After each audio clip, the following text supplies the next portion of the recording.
Lethal Company is a very interesting game for me for many reasons. I'm gonna give you 3 to start off. Number 1, I found Lethal Company through a funny Jay Schlatt video. Number 2, Lethal Company follows the line of indie horror games that were multiplayer and blew up, similar to how Phasmophobia and Among Us did just a few years ago. And number 3, this is the most interesting one. Zeekus, the creator of this game, actually made a Roblox game called Silent Dark, which I played as a kid back in 2016, and that game scared me for life.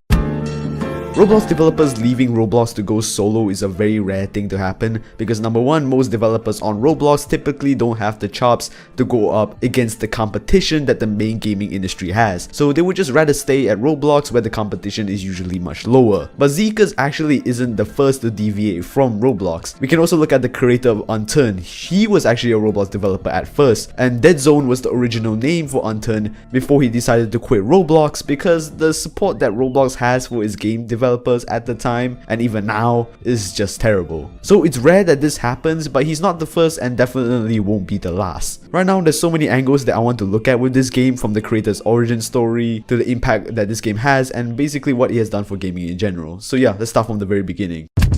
Let's start off with Lethal Company's accomplishments. I'm pretty sure you have heard of some of these at this point. If you look at the top Steam sellers right now, you can see that Lethal Company is rubbing shoulders with the most popular Steam games, like the latest COD, the new Resident Evil, FIFA 24. The only games that's still comfortably sitting above Lethal Company is literally CS2, which is like the most untouchable game on Steam anyway. And these new AAA games are actually pretty decent. I like the new Resident Evil 7. And if we plot Lethal Company into Roblox's charts, it also sits comfortably in the top 10 with games like Pet Simulator 99 and Brookhaven, which is more impressive considering these games are free and Lethal Company is like $10. And also Lethal Company is not an online casino like most of these games are that use the naivety of children to make money, so it's automatically better than all the top Roblox games already. But I'm getting ahead of myself. What is Roblox exactly? Roblox is basically a platform or like a metaverse if you ask some certain people. It's an entire ecosystem that is separate from literally everything else. It has its own avatar shop, independent developers can make games, put out ads, and provide their own microtransactions in their own games. If you want to oversimplify it, Roblox is basically Steam, but just for little kids. While everybody knows about the front page of Roblox games, which mostly consists of low effort games that are basically just used to squeeze every single dollar they can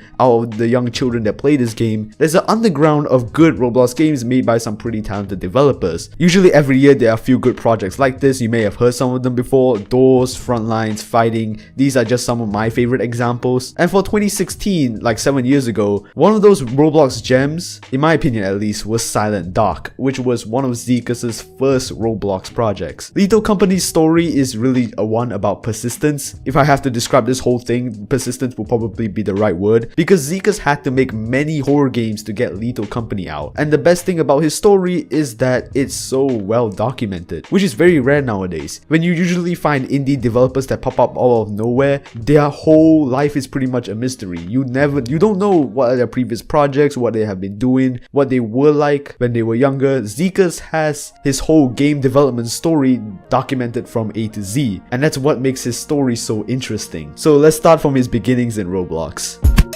Zeekus first joined Roblox on 29th of November 2011, making his account 12 years old and him being just around roughly 10 years old when he first made his Roblox account. A year later, he decided to make some Roblox videos. His first videos ever were usually about like some dumb stuff that kids usually do when they're like 10. I also see the reference to 1x1x1x1 in here, but mostly it consisted of Roblox machinimas where people would try to tell stories inside of Roblox. A lot of the old Roblox videos are like this, is just a bunch of kids trying their best to tell a story using the tools that they have in their disposal. Of course, these videos were terrible for a number of reasons, especially for 2024 standards. It was made by crappy 10-year-olds, YouTube didn't really support HD back then, most free video editing softwares were crappy back then. Nowadays, YouTubers can use apps like Audacity and DaVinci Resolve for free that literally allows them to make high quality videos with just a few months of experience, and also the Roblox engine also naturally being blocky and buggy, so a lot of the environments that were made and used for these machinimas were pretty terrible. The environments that Zeekus used in his early Roblox videos were pixelated,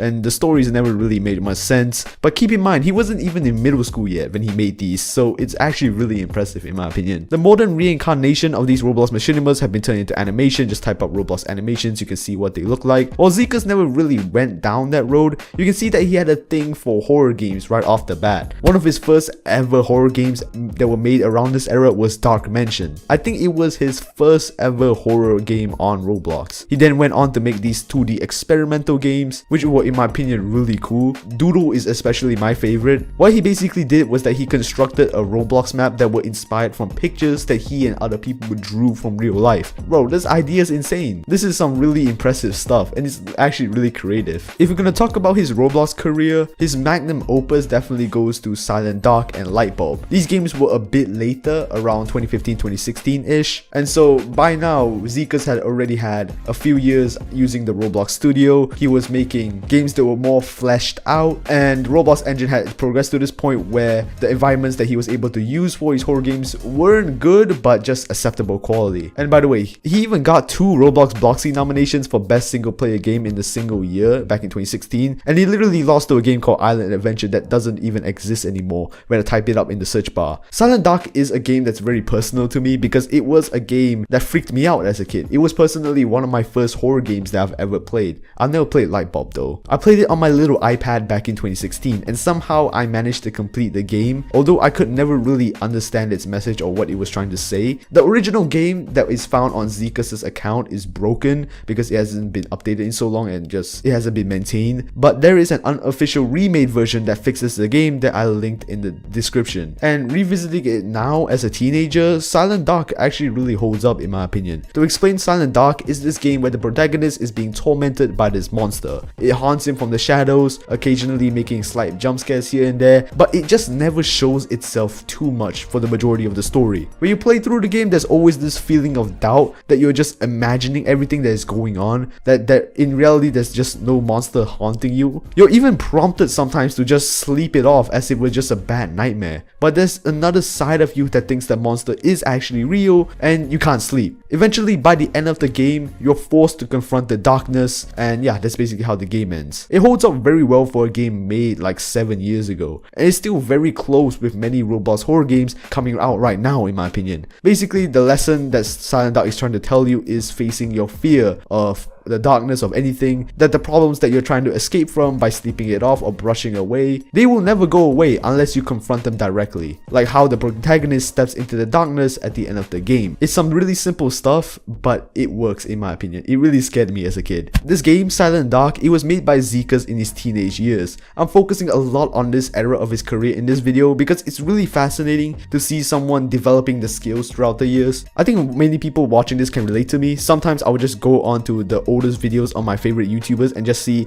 how they evolve like over time, the things that they did differently compared to back then, what they changed, what they did wrong, what they improved on. It's always so fascinating, and in this case it's the same thing. That's why I find Lethal Company so interesting, because it is a culmination of everything that Zeekus has learned over the past 10 years, from his crappy Roblox machinimas to Silent Dark. The grainy pixelated feeling that I get from Lethal Company actually shows up in Silent Dark as well. There's an unusual amount of film grain here for any horror game that's also used in his projects from between Silent Dark and Lethal Company. This evolution is honestly really cool, but at this point you could tell that he had already hit the limits of what Roblox was allowing him to do at the time. Zeekus, from what I can tell, he was developing at a faster rate than what Roblox was doing at the time, and so he just decided to make the switch to Unity, applying what he had learned on Roblox into these games. One thing interesting about Lethal Company was that it was Zeekus' first multiplayer game. He already had a foothold in the indie horror scene already. Before Lethal Company, he had made a couple of single-player horror games, which I thought were well above any horror game made in Roblox. The game it steals had actually a pretty small but decent following, and I remember rediscovering Zeekus in 2022 when Markiplier played his game about a year ago.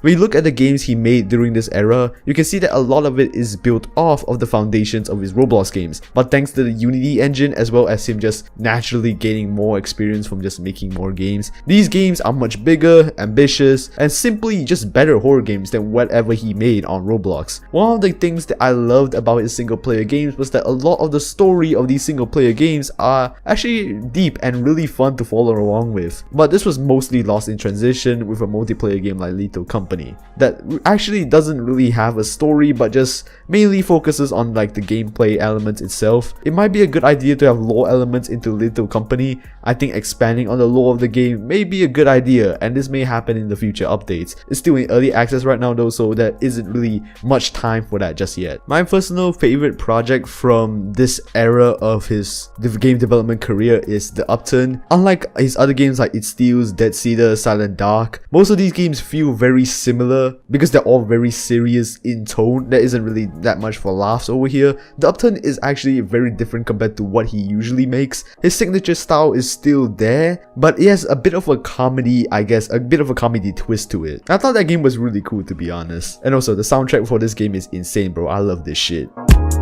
So let's talk Lethal Company, the game itself now. The game started development somewhere around early 2023, with a lot of the early footage of this game being available on Zeekus' Twitter. Over here you can notice the early iterations of Lethal Company. One of the most exciting features right off the bat is proximity chat, which in my opinion makes the game twice as good because it enhances the horror aspect of the game. Hearing your friend's voice fade off into the distance as a monster peeks you right at the same time, that is horrifying, man. As with any project, there were also some differences between these early versions and the game that we have now. For example, the footage you can see from these early versions shows you going up and down a planet using an elevator instead of a ship to move from planet to planet. That's a really big difference. As well, it was supposed to be mostly indoors, but as the game progressed, the game also started focusing on the environment outside as well. It kind of shows you the messy work that game development is, especially as the game grows more complex,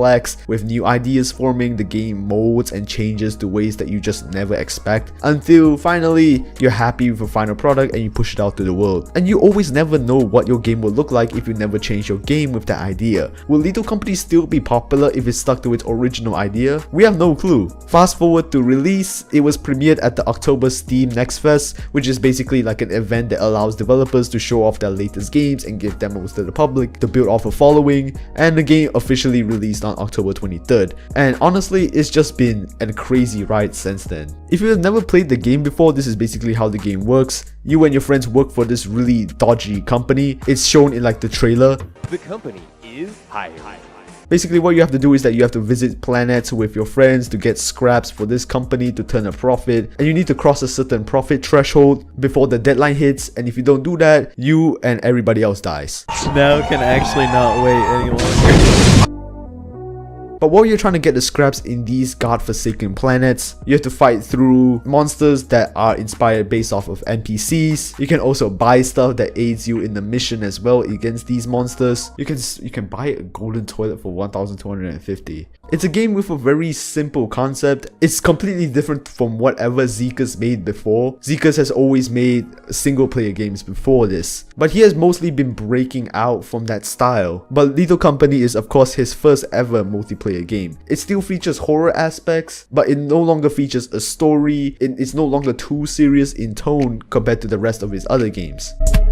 Alright, so now we arrive at the present day. It's always good when indie games start thriving every once in a while. Most games on the top of Steam are games made by AAA companies with hundreds of game developers that do this for a living professionally, but there is a downside. AAA games are usually based on tried and tested formulas that are guaranteed to make sales. They need to turn a profit on their very expensive games, so they don't really experiment and just work with what they know. But every once in a while, there's always an indie game that's able to shake things up with a new formula. This is the advantage that that indie game developers have. They don't need to sell millions of copies of their game to be profitable. They can experiment. And the thing that makes it more impressive is that Zeekerss didn't get popular on Roblox. Roblox's much younger fan base promotes games that are pretty much more simple than good. Wolfpack is a sole developer as well, and he's the creator of Brookhaven, which is basically like a top 10 game on Roblox, but that game simply doesn't stand up to a game like Lethal Company in my opinion. Lethal Company is much better at being a multiplayer horror game than Brookhaven is at being a role-playing game. And honestly, seeing Zeekerss getting validation, not just from Roblox but from like the entire gaming market as a whole, it makes his recent victories with Lethal Company more impressive. I'ma compare Lethal Company to games like Among Us and Phasmophobia. They have a lot of differences, but they're pretty similar at the same time. Let's look at how they're similar first. All three games are games made by indie developers. They are horror, somewhat. Among Us doesn't really fit that description too well compared to the other two, but the most important part is that they are multiplayer. And multiplayer games are usually the easiest to blow up and explode. Think about how you started playing Among Us or Phasmophobia. It was probably through a funny clip that you saw on TikTok or Instagram or YouTube Shorts or whatever. And when I asked most people, that's how they found Lethal Company too. I found Lethal Company from a Jay Schlatt video. Lethal Company's rise is of course temporary. Nothing that's of this level can stay like that forever. I think everybody knows this. This game will fade out just like Phasmophobia, just like Among Us. But it's always cool to see an indie developer getting to the top of Steam in the first place. Of course, it's not the end of the road for Zeekerss. To maintain Lethal Company and all of its hype, he has to still continue to work hard at the game and make sure it stays at the top for as long as he can. This is the worst time for him to get complacent. The game needs updates to maintain the hype. One of the hardest things for indie developers is making consistent quality updates because they don't simply have the manpower to do that. And without those updates, a game can die off quickly, similar to how Among Us did just a year or two ago. Lethal Company is nowhere near a finished game. I really hope that the development of this game goes smoothly and it reaches its highest potential in the next few years and stays around for as long as it can. But what does the success of Lethal Company mean for Roblox, for Steam, for everyone basically? Here are some takeaways that I found. Number one, as an indie developer, probably one of the best ways to blow up a game is to make sure the game can be easily shared. And multiplayer horror games are one of the best genres to do this. I think that in the coming months and years, there will be other games that follow the footsteps of Lethal Company, although they will look completely different. Number two, Roblox really needs to up their game in terms of their developer support. They're planning to have Roblox to be taken seriously by everybody and be a game that's similar to the metaverse. And while that's a really good idea, Roblox simply does not have the talent and the engine to make ambitious projects that are able to go toe-to-toe with the games on Steam, for example. They need to bring back and expand the Accelerator program, which is basically their own program that helps out their own Roblox developers make games, increase the number of accelerators that you take in per year, hire more mentors, invest more money into this shit. They need more talent in the platform for them to be taken seriously. And lastly, number three, all these things, whatever you do in every single skill that you acquire, these things, they always take time. Zeekerss took many games to be able to develop the skill set to make a game like Lethal Company. It took him about 11 years of experience, a couple of years on Roblox and a couple of years on the Unity engine for him to reach this level. He's also maybe going to Unreal, but Unity just needs to get their shit together, bro. To be good at a skill, you have to do the fundamentals over and over again. You have to fail. You have to get clowned on. People may not play your games or watch your YouTube videos. You may think your art is trash,